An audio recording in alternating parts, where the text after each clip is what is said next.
Présidente, collègues, ministres, l'Assemblée nationale, vous le savez, ne veut pas de votre budget de la sécurité sociale. Ce budget, nous l'avons rejeté en commission. Jusque-là, le scénario est connu, c'est le même que les 13 précédents. Mais il y a une nouveauté. C'est que vous n'avez pas été fichu de trouver une seule personne dans le pays qui l'approuve. En tout cas, pas une en dehors, évidemment, de vos amis qui se soignent dans des cliniques privées pour super riches.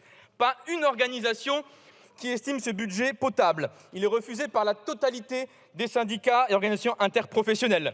Il est refusé par les conseils de la CNAM et de l'UNCAM, par les deux grandes fédérations hospitalières, par celles des établissements d'hospitalisation à domicile, par Unicancer, par les associations d'usagers comme l'UNAF ou France Asso Santé, mais également, c'est pas suffisant, par le monde mutualiste comme la Mutualité française, sans compter les fédérations de soignants. Convergence de tout le monde dans le pays contre votre budget. Collègues, quand on réalise une telle union contre soi et qu'on persiste, c'est qu'on gouverne pour des intérêts inassumables. En l'occurrence, celui de grands monopoles privés et de groupes financiers qui veulent faire main basse sur l'ensemble de la sécurité sociale. Et c'est pour ces raisons et c'est pour cette complicité que votre gouvernement doit tomber. D'autant que lorsqu'on s'oppose à vous, vous pratiquez le hold-up. C'est le bon mot, le hold-up, puisque vous dépossédez les assurés de leur propre argent. La sécurité sociale, elle n'est pas à vous. Elle est à celles et ceux qui l'alimentent par le biais des cotisations fondées sur leur force de travail. Un point, c'est tout. La sécurité sociale, ce n'est pas Madame Borne qui sort de sa berline pour nous faire gober un budget écrit lui-même sur un coin de table.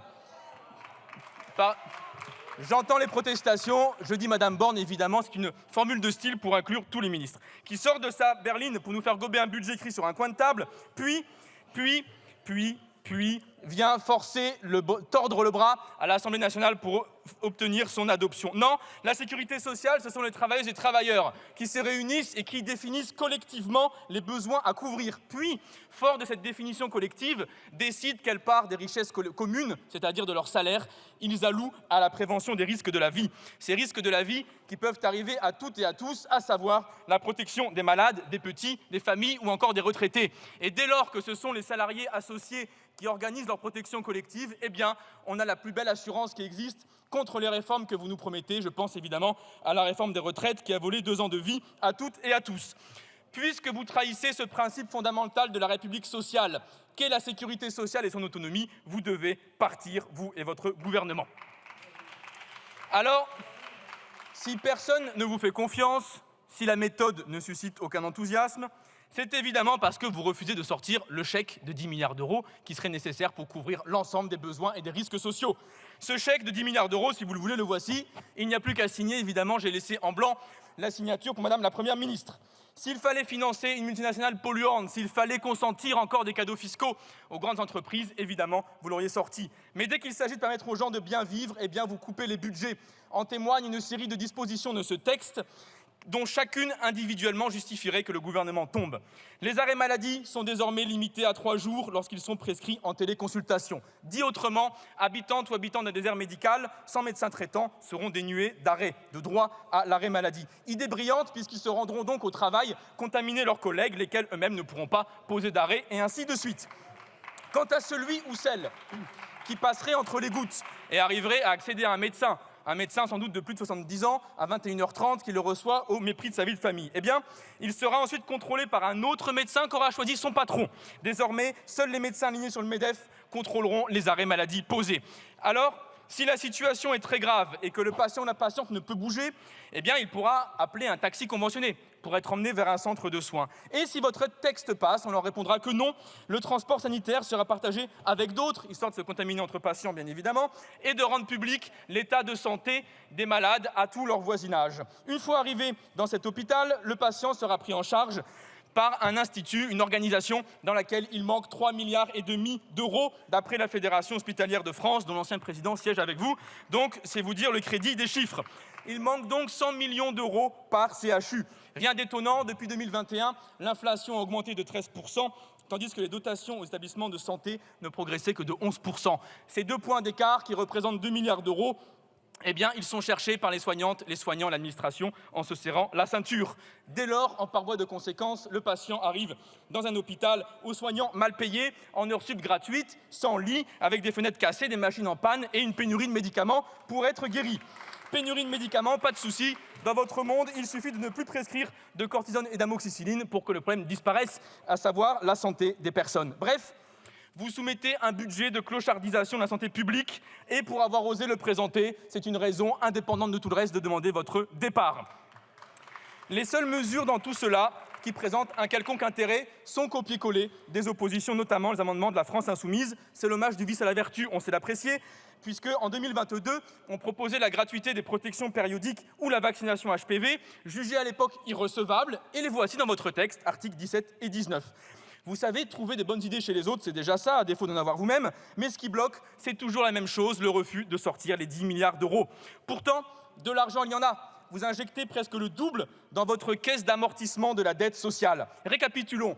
Puisque vous privez la sécurité sociale des ressources nécessaires, de l'argent, eh bien, elle doit emprunter pour pouvoir continuer à protéger les retraités, les malades, les chômeurs, etc. Et elle emprunte via cette caisse à des taux d'intérêt supérieurs à la dette publique. Ainsi, là où quelqu'un de sensé mettrait 1 000 € pour subvenir à un besoin identifié, vous en mettez 1 029, histoire au passage de gaver des créanciers privés.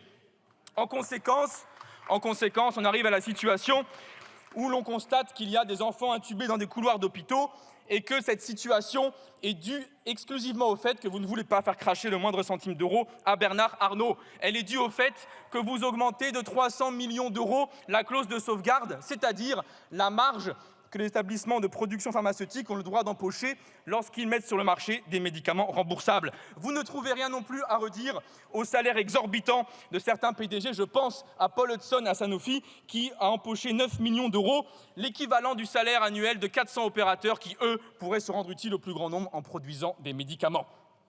Décidément, nous n'avons pas les mêmes amis. Avec votre texte, les assurés, les malades souffriront, tandis qu'il y aura des gagnants, effectivement, des laboratoires et des actionnaires. C'est votre doctrine, nous la respectons, mais par souci de cohérence, vous devez partir avec elle. D'autant que ce projet sur lequel vous déposez le 49.3 n'inspire aucune confiance puisqu'il est constitué de promesses.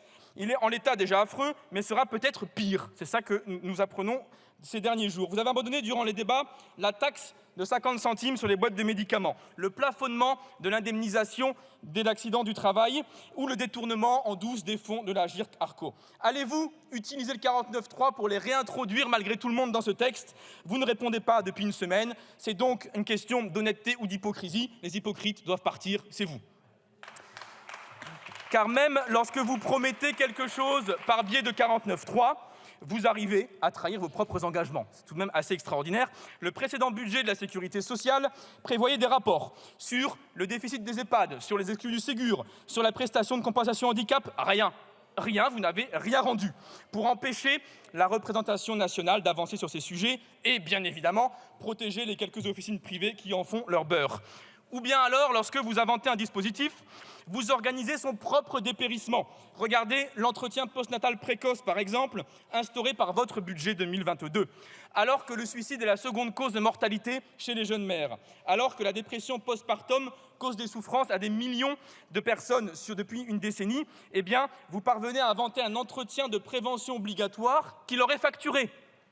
C'est une situation tout à fait extraordinaire où d'une main vous donnez quelque chose et de l'autre vous vous assurez que ce soit inaccessible à celles auxquelles il est destiné. En somme, vous sabotez vos promesses et c'est la raison pour laquelle moins de 9% des femmes accèdent à l'entretien qui leur est destiné. Que ce soit par désintérêt, par manque de sérieux ou juste parce que vous êtes des pinces dès qu'il s'agit de faire de la protection sociale, vous devez partir et cette motion de censure le permet.